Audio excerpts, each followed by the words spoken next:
Hey, we're here at the Quantum booth at the 2010 ICAST show, and we're looking at one of the hottest new products out there. And you can see it's so hot, it's on fire. It's called the new Quantum Smoke line of baitcast reels and rods. And the real exciting thing here is weight. You know, one of the things as a professional angler that I've been talking about is I got to have a reel that's super smooth, that's super durable, and is lightweight, so I can fish with it all day long and not be fatigued. And that's what we've really got in the Smoke series.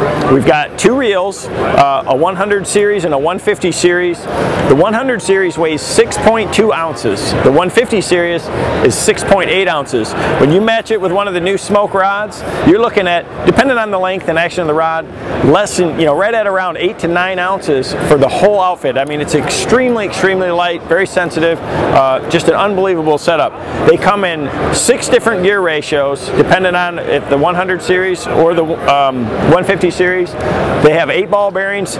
The greatest thing about it though is we're in the $200 price point on the reel, and the rod's right at over $120, so it's a great combination, a real high-end product, super lightweight, looks great, and it's priced to where any angler can afford it.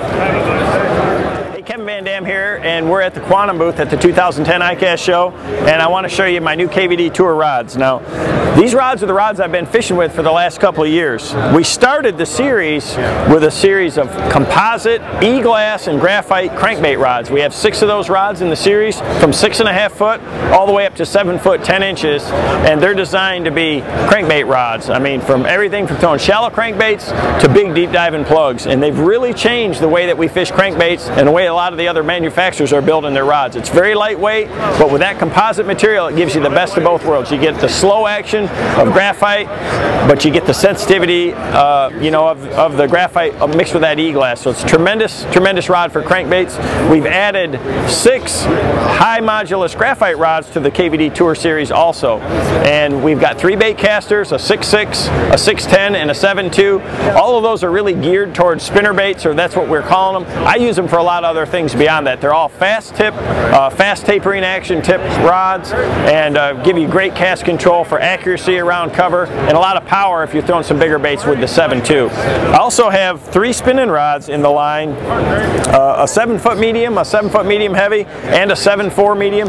Great for all your finesse techniques. I throw everything from shaky heads, drop shots, tubes, finesse jigs, things like that, all with them. Anytime I'm fishing, that 6, 8, 10 pound test fluorocarbon line, I really like to go to the spinning outfit. I think I get a lot better control, and where I grew up in the north, these longer rods like that really give you a lot of distance in your cast, and you can move a lot of line on the hook set. So we've got those, all again, high modulus rods. The one thing that we did this year to really help differentiate the differences in the rods is because when I've got them all laid out on my deck, sometimes I get confused. We changed the wrapping from the graphite to the glass, where it's all black on the graphite rods, and it's just the maroon wrap on the e-glass composites. That way you can look right down and see, hey, this is a graphite rod or a crankbait rod when you got them laying out on the deck of your boat.